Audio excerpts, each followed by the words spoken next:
అండి, అందరికీ నమస్కారం. నేను మీ తెలుగింటి ఆడపడుచు, మీ స్వప్నప్రియాని. ఫ్యామిలీ అంటే ఎలా ఉంటుంది, ఏంటి అనేది ఒకసారి మాట్లాడుకుందాం. ఫ్యామిలీ అంటేనే చాలా బాగుంటుందండి. ఆ ఫీలింగ్ వేరు, అందరు కలిసి ఉండడం వేరు. పండగ కలుసుకోవడము, అందరు సరదాగా మాట్లాడుకోవడము.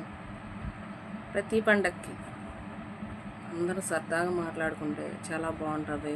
మీ కష్టాలు ఒకరికొకరు కష్టాలు చెప్పుకోవడము, బాధపడము, అందరూ ప్రశాంతంగా మాట్లాడుకోవడం చాలా బాగుంటుందండి. కానీ చాలామంది విడిపోతూ ఉంటారు. ఎందుకు అట్లా విడిపోతుంటారో తెలియదు. నేను ఆస్తిపాస్తుల కోసమే విడిపోతుంటారు అనుకుంటున్నాను. నేనైతే చాలా దగ్గర చూశాను. కానీ ఆడపిల్లలు మాత్రం మ్యారేజ్ అవుతూ ఉంటుంది. ఎక్కువ నాయనమ్మ గారి ఇంటికంటే అమ్మమ్మ గారి ఇంటికాడే ఎక్కువ ఇంపార్టెన్స్ ఎక్కువ ఉంటుంది. నేను చాలా మ్యారేజ్ అయిన కాంచి బాగా గమనించాను.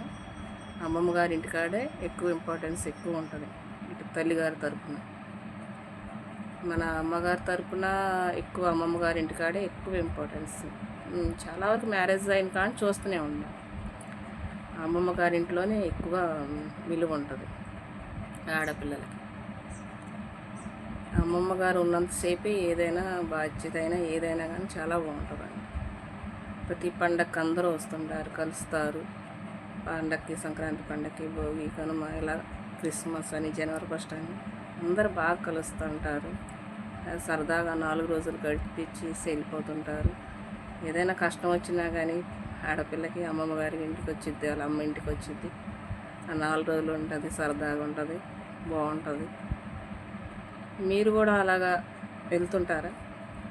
వెళ్ళండి, అమ్మమ్మ గారికి ఇంటికి వెళ్ళండి, పండగ చేసుకోండి.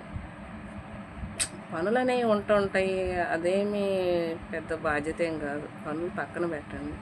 సరదాగా ప్రతి పండగకి వెళ్ళి అమ్మమ్మ గారి ఇంటికి వెళ్ళి అందరూ కలుసుకొని పండగలు చేసుకొని హ్యాపీగా ఉండండి. పనులు ఎప్పుడూ ఉంటూనే ఉంటాయి. మనిషికి అనేది ప్రశాంతతకు కూడా ముఖ్యమే కదా. అమ్మమ్మ గారు బాధ్యతలు ముఖ్యం.